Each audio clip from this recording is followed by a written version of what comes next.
안녕하세요. 도울의 동경대전 강의로 보면 71강 진행하겠습니다. 오늘부터는 논학문 보겠습니다.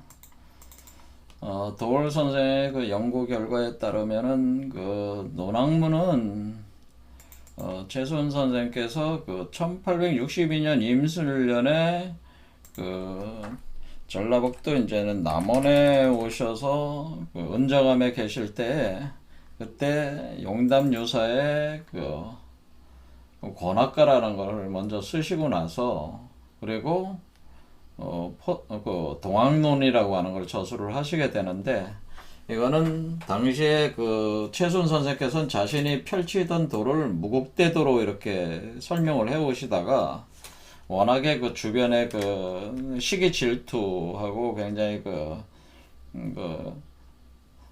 압박을 가하는 그 무리들이 그 지금 그 무국대도를 전개하는 최순 선생을 따르는 사람들을 그 서학처럼 이렇게 그 프레임을 가둬가지고 당시에 서학을 하시던 분들이 주로 그 벼슬 하시던 분들은 이제 그 귀향도 많이 가고 또 일반 민중들은 그 천주교 이렇게 하다가 잡혀가지고 처형을 많이 당했죠. 근데 어, 뭐 어떤 사람들은 뭐 몇만 명이다, 어떤 사람은 몇십만 명이다, 뭐 이렇게 얘기를 하는데 아무튼 엄청나게 그 처형을 당하는 그 사태가 있었기 때문에 만약 그런 프레임에 걸리게 되면은 굉장히 위기지급 상태가 놓여져. 결국에는 어쨌든 최순 선생님께서도 어 이런 문제로 결국에는 조선 그 정부에 대항한다는 어떤 그런 개념이 돼가지고 결국에는 체포가 돼가지고 참형을 당하게 되시잖아요.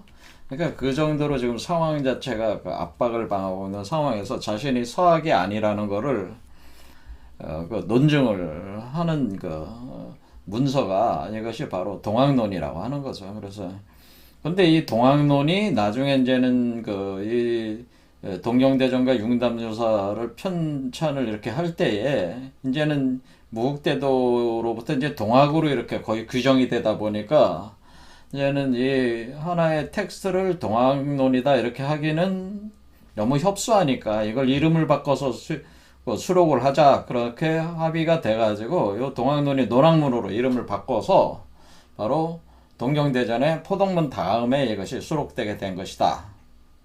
자, 그런 배경이 있다고 하는 겁니다. 자, 그러면은 읽어보면서 해석을 해보겠는데요. 바로 동학론에 대한 그 개념이니까 이게 상당히 그 철학적인 사유 체계가 많이 들어가 있다고 하는 거예요. 그래서 이런 철학적 연구를 좋아하시는 뭐 도울 선생은 아마 저기 스타일에 맞는 그런 것 같아. 텍스트가. 그런데 철학적 사유 체계가 깊이 들어가 있다. 그래서 이거를 그 강의에 제가 이제 해석을 할 때 이제는 그 상당히 이런 부분들을 건드려서 해석하니까 어떤 의미에서는 재미가 없을 수도 있어요. 그러니까 감안을 하셔서 들으시면 되겠습니다. 보겠습니다. 이제 글들이 너무 이제는 작으니까 요게 글자를 좀 키워가지고 갔습니다. 부천도자 여무영이 유적 지리자 여광대의 유방자야.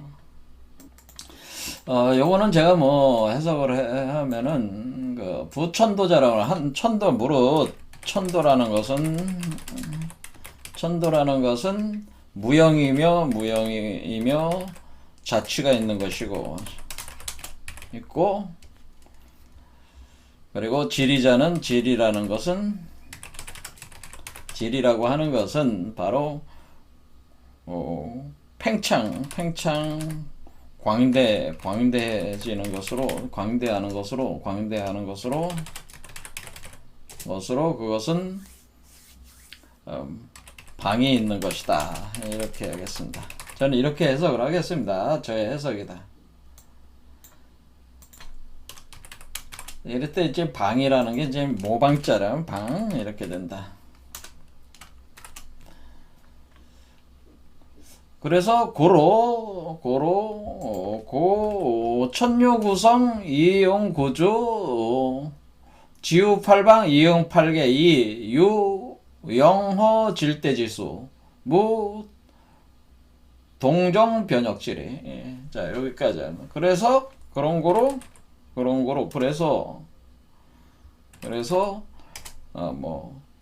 그래서는 안 접어도 될 것 같아. 하늘에는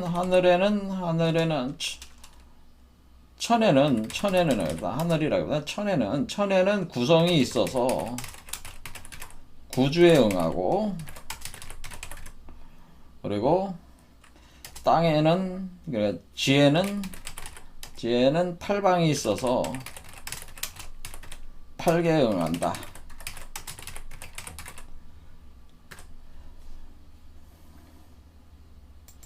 그리고 유영호 질대지수, 요것도 아주 중요한 문장이니까 좀 따로 해놓은 게 좋을 것 같아요.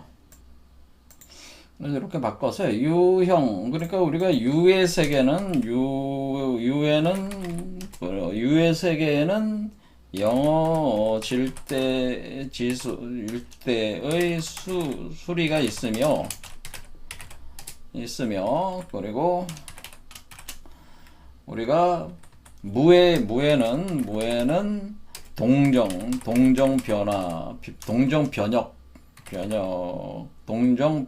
변역의 이치가 있다 이런 뜻입니다. 그래서 음양상균해 가지고 음양이 균형을 유지하면서 백천만물일지라도 모두 다 그런 뜻이에요. 백천만물일지라도 그것이 아무리 많은, 그래서 저는 여기서 이렇게 아무리 많은 백천만물일지라도 모두 다 이렇게 의역을 해보겠습니다. 백천만물일지라도 모두 다 그 중심에서 뭐냐면은 중심으로부터 변화하여 나오는 것이니 이렇게 되네. 그러니까 중심으로부터 화출어 기중, 그러니까 이 중을 저는 중심이라고 하겠습니다. 그 화출어 기중, 그 중심으로부터 변화하여 나오는 것이니 그 홀로 오직 사람이 있어서 홀로 오직 그 사람이 있어서 그 사람을 가리켜서 그 사람은 바로 최고의 체령이다.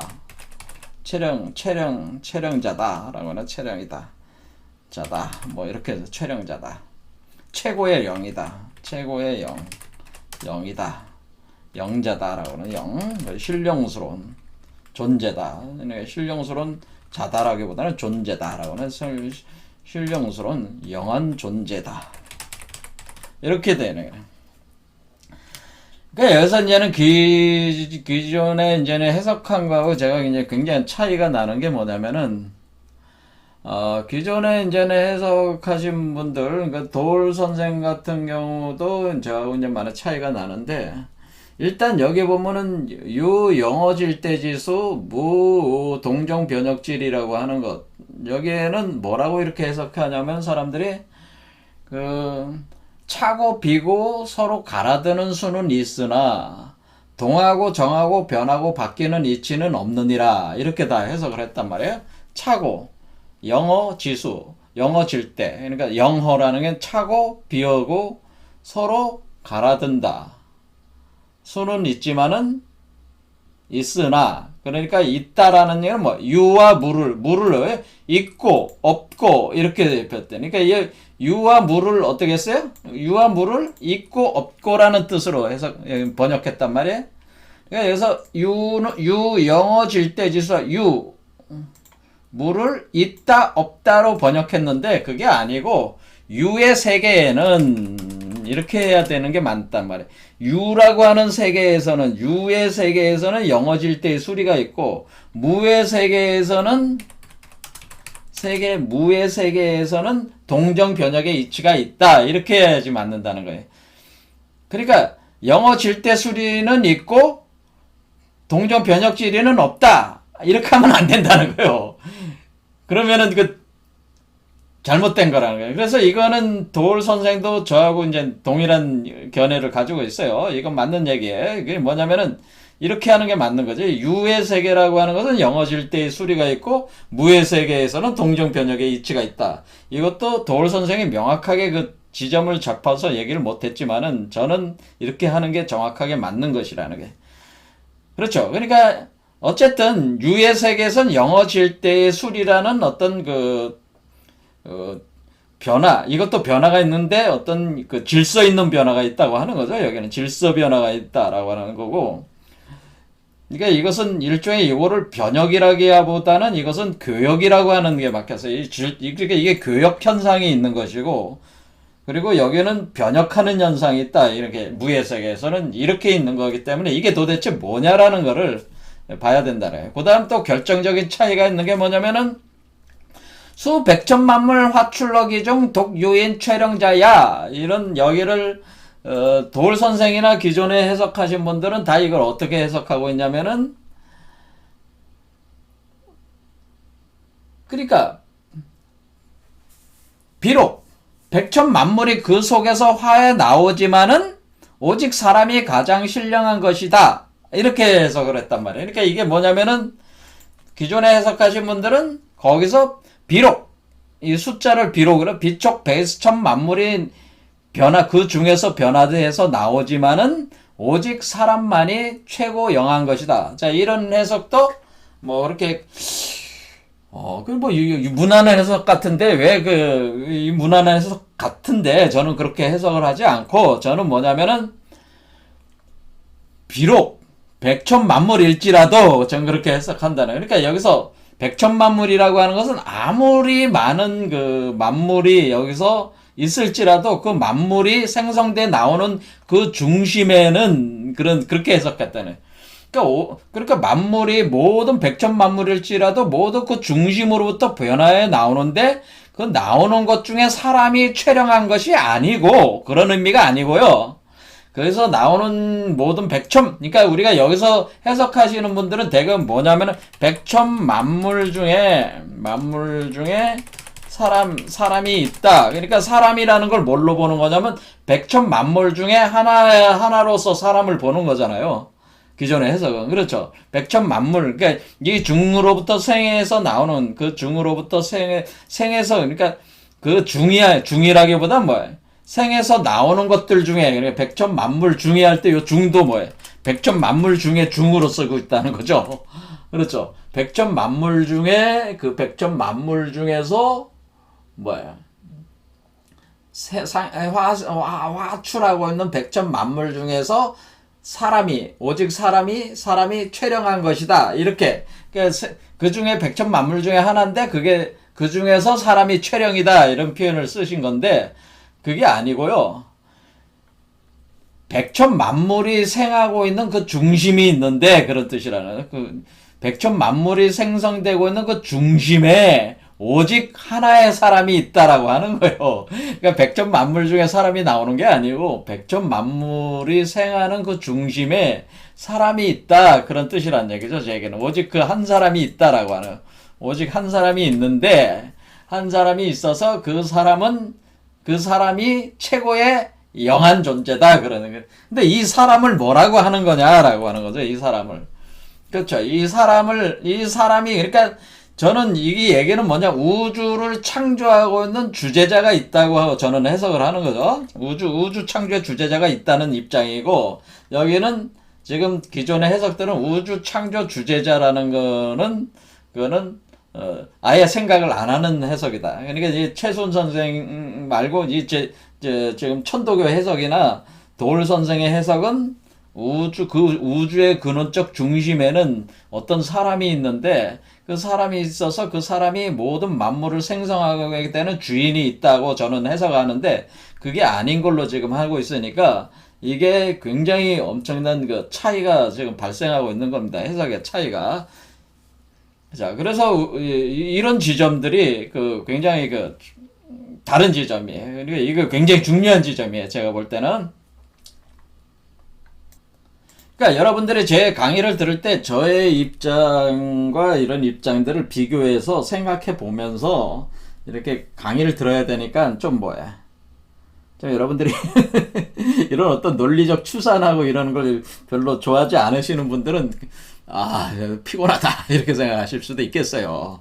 자, 계속 가보겠습니다. 그래도 아주 중요한 지점이니까. 그러니까 우리가 지금 최수훈 선생님이 어떻게 이해를 하고 있느냐라는 게 지금 이게 지금 여기서 지금 우리가 생각해야 되는 게 뭐예요?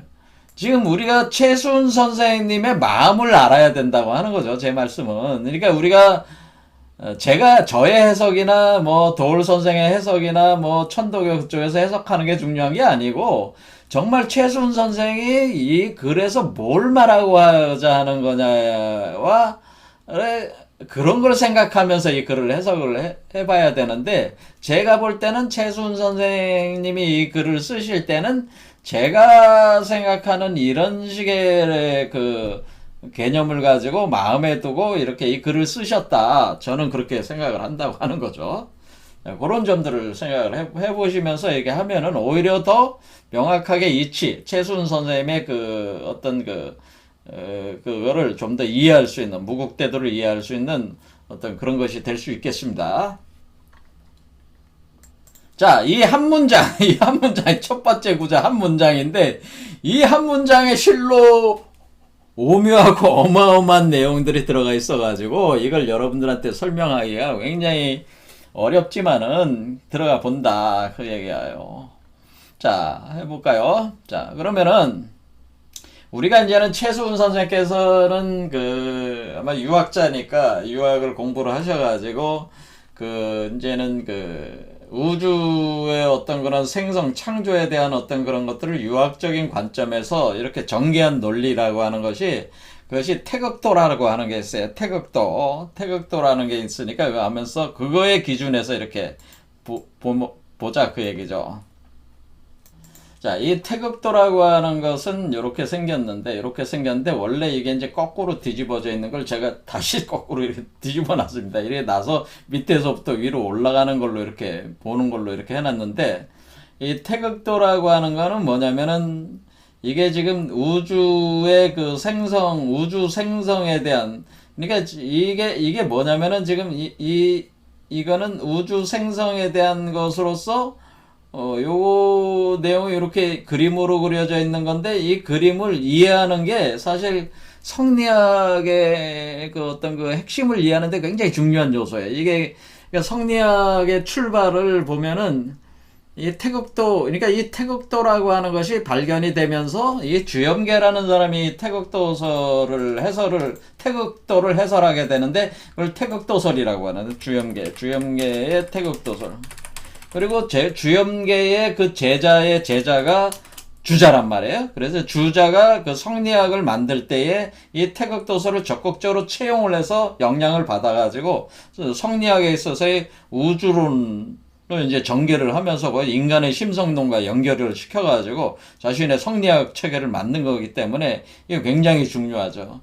그리고 이걸 쓰는 게 성학십도에도 보면은 태계 이왕의 성학십도라고 하는 우리 성리학을 성학으로 보니까 성학의 10도 중에 제1도가 바로 이 태극도설이기 때문에 태극도기 때문에 여기에 굉장히 중요한 성리학자들이 보는 우주 창조에 대한 것들이 이게 우주 창조 도상이에요, 이게.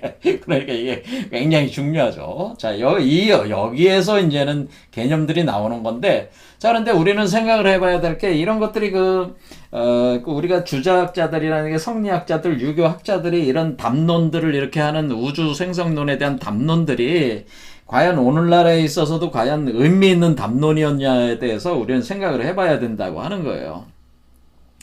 그러니까 제가 말씀드리는 건 뭐냐면은 지금 이 우주 생성론이라고 하는 것은 현대 우주 물리학적 관점에서 과연 유효한 이론이냐 이런 거죠.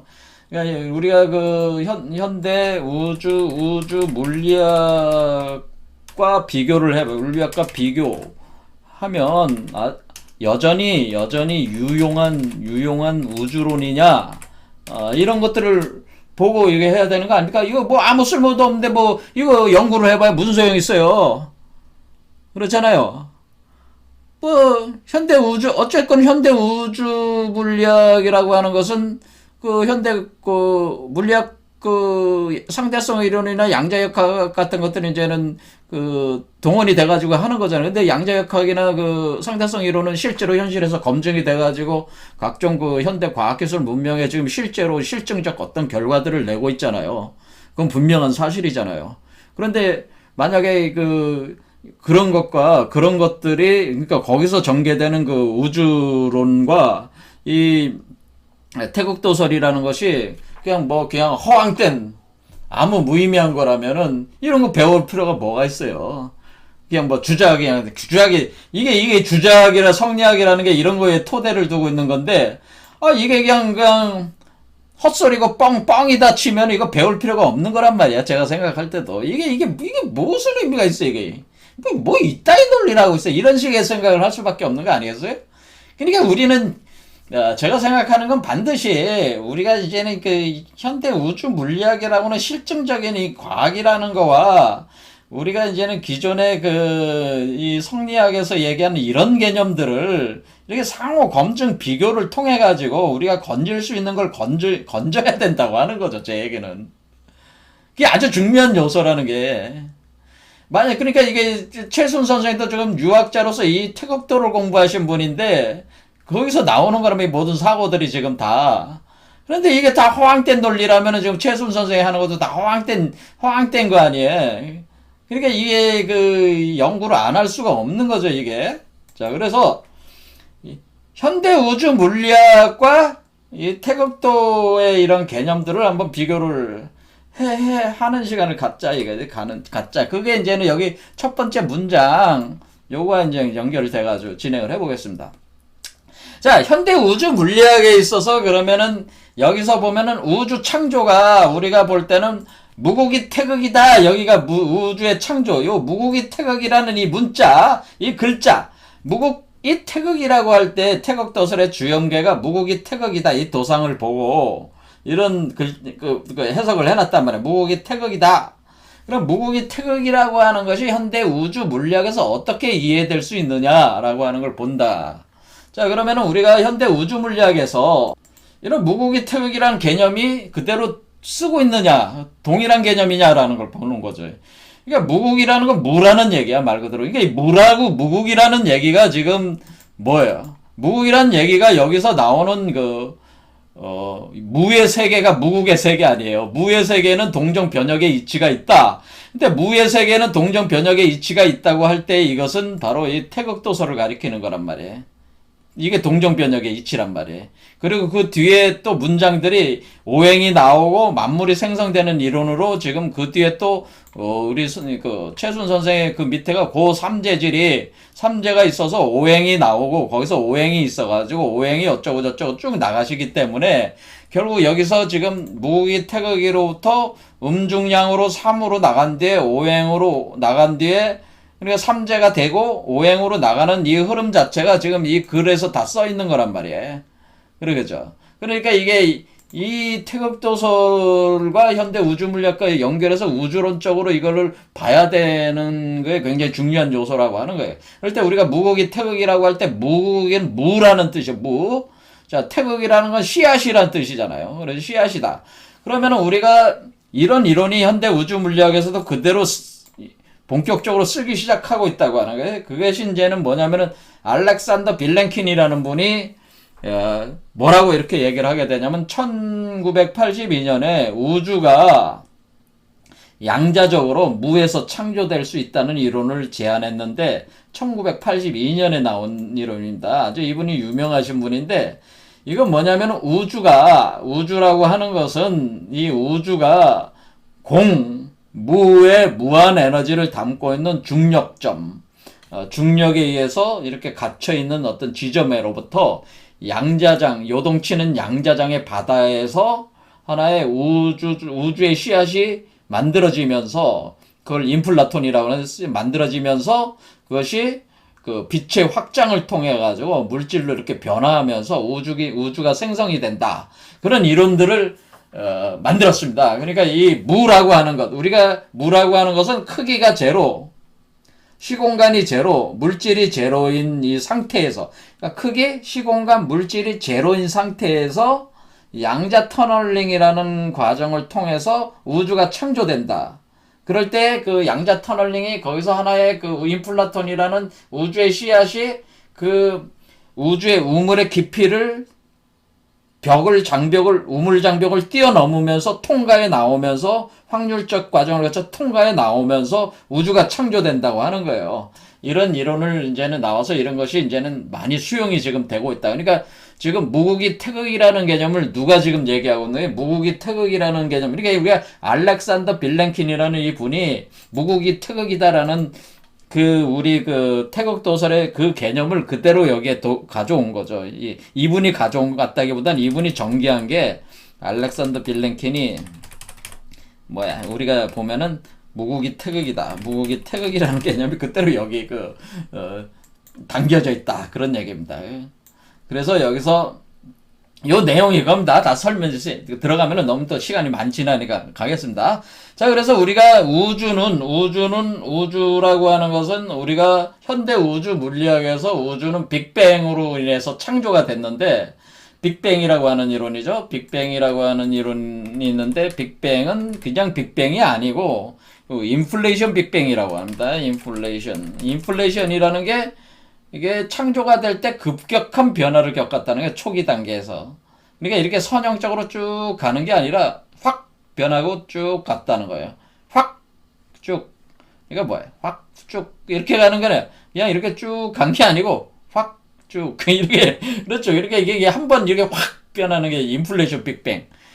자, 그래서 인플레이션 빅뱅 이론으로 지금 정립되고 있는데, 인플레이션 빅뱅을 일으킬 때 이 우주의 씨앗을 우리가 인플라톤이라고 하네요. 인플라톤. 이것을 바로 태극이라고 한다고 하는 거죠. 그런데 이 인플라톤이라고 하는 것이 하나의 양자 입자인데, 양자 입자로서의 그 크기가 플랑크 상수단위 크기인데 6.62607004982 10-34승이니까 엄청나게 극미한 입자란 말이에요. 이게 씨앗이란 말이에요. 이 씨앗이 요동치는 양자장의 바다인 무에서 이 씨앗이 갑작스럽게 나오면서 우주가 창조된다. 이것이 인플레이션 빅뱅 이론이에요. 그러니까 우리가 무국이 태극, 여기에 그대로 뭐가 있는 거예요? 무국이 태극, 이렇게 된 거죠. 자, 그럼 무국이 태극해서 인플라톤 씨앗이 폭발을 할 때 인플레이션 빅뱅을 일으킬 때의 초기 단계에서는 그것이 강력한 그 중력에 의해 가지고 빅뱅이 될 때 그 에너지가 밖으로 분출되지 못하고 일정 기간 갇혀 있는 상태에서 플라즈마 형태의 그 극초고온 상태에서의 물리학에서의 기본 입자들, 힉스 입자라든가, 경 입자라든가, 쿼크라든가, 이런 것들이, 이렇게 생성이 되면서 거기에 플라즈마 형태로 이게 녹아있는 거야. 형체가 없는 거죠. 그렇죠. 그러다가, 그런 상태에서 인플레이션 빅뱅으로 되면서 38만 년, 폭발하기 시작하면서 38만 년이 지나면서 그 전까지는 에너지가 응집된 플라즈마의 강력한 중력에 갇혀있는 상태인데, 이것은 마치 우주의 자궁 안에서 이게 신무국이란 말이에요. 우주의 자궁이. 신무국에서 자궁 안에 갇혀 있어서 아직 우주가 생성 중에 있는 어둠 속에 빛이 응집돼 있는 아직 분출되지 않은 상태라고 하는 거예요. 그러면 이런 상태는 뭐예요? 아직까지 어둠 속에 있는 거죠. 겉으로 볼 땐. 그래서 이것을 현현하다고 하는 거예요. 이게 우리가 천지현황이다라고 할 때 천지현황. 하늘은 천지현황, 하늘은 검고 땅은 누르다. 이게 우리가 그 천자문에서 배우셨잖아요. 천지현황. 배우셨는지 모르겠지만 천지현황이라는 글자에서. 그러니까 이것을 하늘은 검고 땅은 누르다. 이렇게 된다고 하는 거죠. 자, 이렇게 해가지고 천지현황이라고 할 때 하늘은 검다고 하는 건 뭐예요? 하늘이 검다고 하는 것은 아직 빛이 방출이 밖으로 안 돼 있어가지고 그 어둠 속에서 그게 어둠이라고 하는 게 중력이라고 하는 거예요. 우리가 어둠이라고 하는 요소가 물리학적으로는 중력이라고 이해하시면 돼요. 그 중력에 의해서 갇혀 있어가지고 아직 나오지 않았고, 그 안에서 플라즈마 상태에서 극초고온 상태에 응집된 상태에 있다가 그것이 점차 어떤 코스모스적인 구조를 갖추면서 양성자와 전자로 이루어진 하나의 수소 입자가 만들어지면서 그게 기본 물질이란 말이야, 수소가. 그때 38만 년 됐을 때 그 기본 입자가 구성이 되면서 빛이 이때 방출되기 시작한다. 이때부터. 그 전까지 빛이 안 나왔어. 빛이 방출되는 이 빛을 가리켜서 우리가 오늘날 태초의 빛이라고 하는 거고, 이 태초의 빛이 우주 전체에 깔리게 되는데 이것을 가리켜서 우주 배경복사라고 하는 겁니다. 그래서 이 우주 배경복사를 발견한 공로로 펜지아스 윌슨이가 뭐 그것도 두 사람이 노벨 물리학상을 받게 됩니다. 그리고 또 이걸 연구를 해서 기초로 해가지고 우주 배경 복사가 퍼져나가면 그 온도가 있는데 그 온도가 약간 불균일하게 이루어져 있어서 그 불균일한 그 문제 때문에 우리가 어느 지역에서는 은하들이 몰려있고 어느 지역에서는 은하가 없는 텅텅 빈 공간처럼 보이는 그렇게 이렇게 마치 그런 식으로 구성이 되어 있단 말이에요. 이게 우주 자체가. 그래서 그런 것이 우주 배경 복사에 퍼져나간 각 이치에서의 온도. 그러니까 온도가 낮아진 지역에서는 물질이 생성이 됐다고 하는 거죠. 그래서 그렇게 우주 배경 복사로 해서 이렇게 마치 어떤 그림, 이렇게 온도를 이렇게 찍어보면은 이게 온도 그림이 나오는 거예요. 온도 그림. 그래서 그것을 신의 지문이라고 하는 거예요. 온도 밀도에 대한 그림이 신의 지문으로 표현하는 거예요. 그러니까 이게 빛이 터져 나왔다는 거지, 이게. 그러니까 특정 시점에. 그러니까 이것은 뭐예요? 우리가 물질이 생성이 됐다고 하는 것은 물질이 기본 입자로 물질이 생성되면서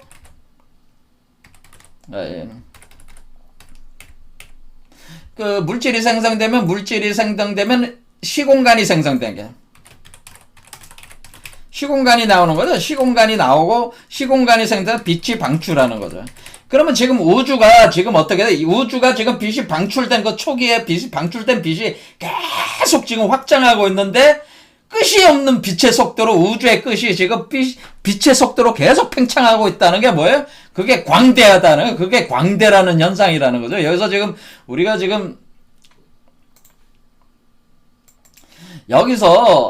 그러니까 여기서 부천도자 여무형 형이 유적한다고 하는 무형이라는 건 뭐 형이 없다. 무국에서는 형이 플라즈마 상태고, 그런데 흔적은 있다. 점점 어떤 것들이 만들어지고 있잖아요. 만들어지고 있다가 지리자 바로 거의 38만 년 후에 폭발하면서 여광대 팽창하기 시작한다. 그리고 방자라는 게 방이라고 하는 것을 모방자니까 사각형이란 말이야. 사각형이 된다고 하는 것은 뭐예요? 이 사각형이 된다고 하는 것은 왜 방자라고 했냐? 이게 방자란 말이에요. 방이라고 하는 것은 모방자래. 방자야. 여광대. 확대되는데 그것이 방자야라고 하는, 방이라는 거는 사각형이라고 하는 의미는 뭐예요? 말 그대로 사각형이죠. 사각형인데 이것이 뭐예요?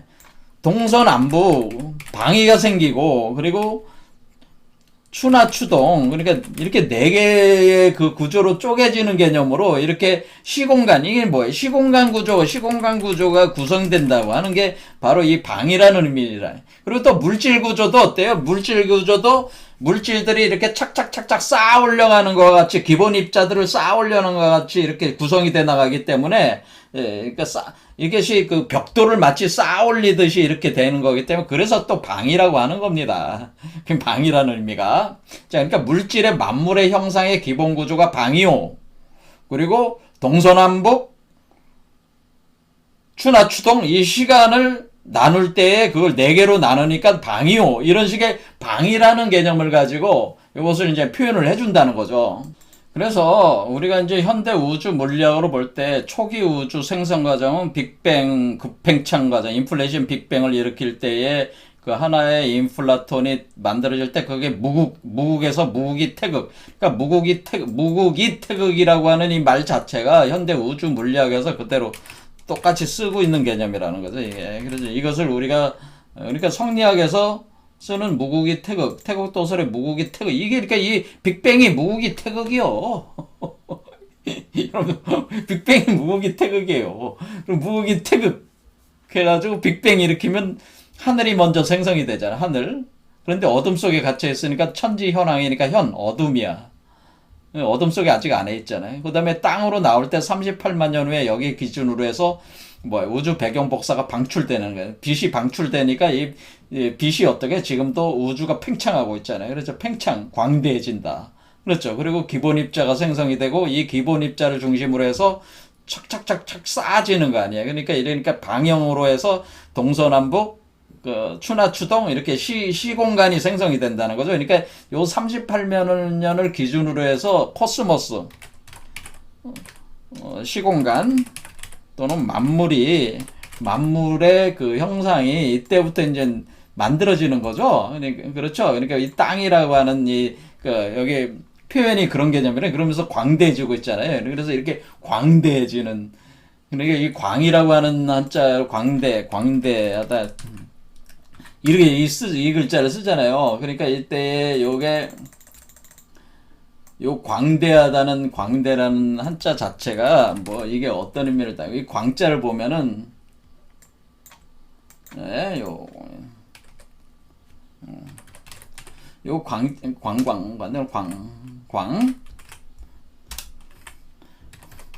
광이라고 하는 것은 뭐예요? 황이잖아. 누를 왕. 그러니까 아까 천지현황이라고 그랬지. 천지현황. 그래서 우리가 천지현황, 그러니까 여기 앞에 하늘은 검고 땅은 누르다 때 황을 쓰잖아요. 근데 황자가 뭐냐면요. 광이에요. 빛. 광에다가 전자예요. 전자. 이게 그러니까 이 사각형이잖아요. 사각형 네 개가 이렇게 또 뭉쳐가지고 또 하나의 큰 사각형을 이루잖아요.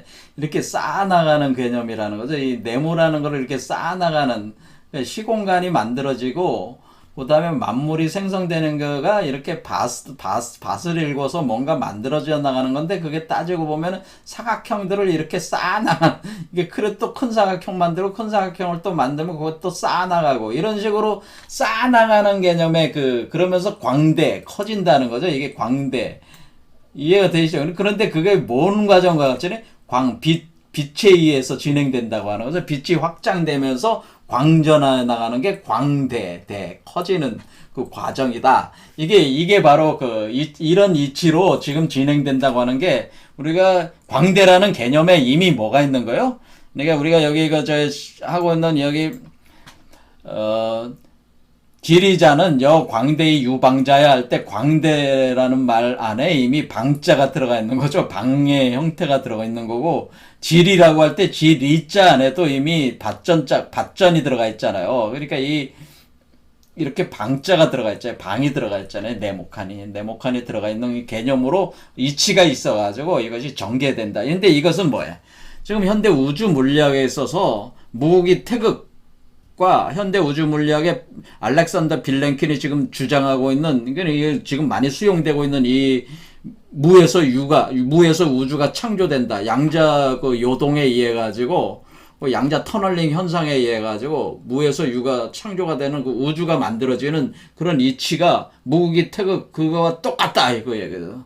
그러니까 지금 우리가 여기서 최순 선생이 말씀하시는 이런 표현들 자체가 호황된 얘기가 아니고, 사실은 이것이 빛이 방출되면서 물질이 이렇게 된다고 하는 것도 그대로 여기서도 나오잖아요. 여기서 빛이 방출되면서 태초의 빛이 확장을 하면서, 그러면서 만물이 생성이 되고 있잖아요. 그러니까 이게 지금 사실은 현대 우주 물리학적 내용들이 오히려 어떻게 보면요, 이게 사실은 이게 태극도설이라고 하는 것이 사실은 상당히 앞선 이론이야. 현대 우주 물리학보다 우수한 이론일 수 있어요. 그러니까 사실은 현대 우주 물리학은 태극도설의 이치를 탐구해서 증명해 나가는 과정이라고도 이렇게 역설적으로 우리가 얘기할 수가 있다고 하는 거죠. 그러니까 더 많은 내용을 품고 있다고 하는 거죠. 태극도설이 현대 우주 물리학보다 더 고차원적인 내용을 함유하고 있다고 하는 것이, 그게 사실은 진실이다, 그런 얘기죠. 제가 말씀을 드리는. 근데 현대 우주 물리학이 태극도설의 극히 일부분만 아직 밝히고 있는 것일 뿐이다라고 하는 겁니다. 그러니까 우리가 서양의 이 우주 물리학, 서양이라기보다는 이 우주 물리학, 현대 과학이라고 하는 것이, 그게 뭐라 그래야 되나, 그게 선진 이론이 아니라는 거지. 사실 태극도설이 더 선진 이론이라고 하는 게 원래. 단지 그 당시 사람들이 뭔가 있다는 것만 알았을 뿐이지, 이렇게 현대 우주 물리학으로 증명을 해내질 못해서 그렇지, 사실은 이 고대로부터 내려오는 이 태극도라고 하는 것 자체가 더 고차원적인 이론 체계를 담고 있다고 하는 겁니다. 자, 오늘 여기까지 하겠습니다. 감사합니다.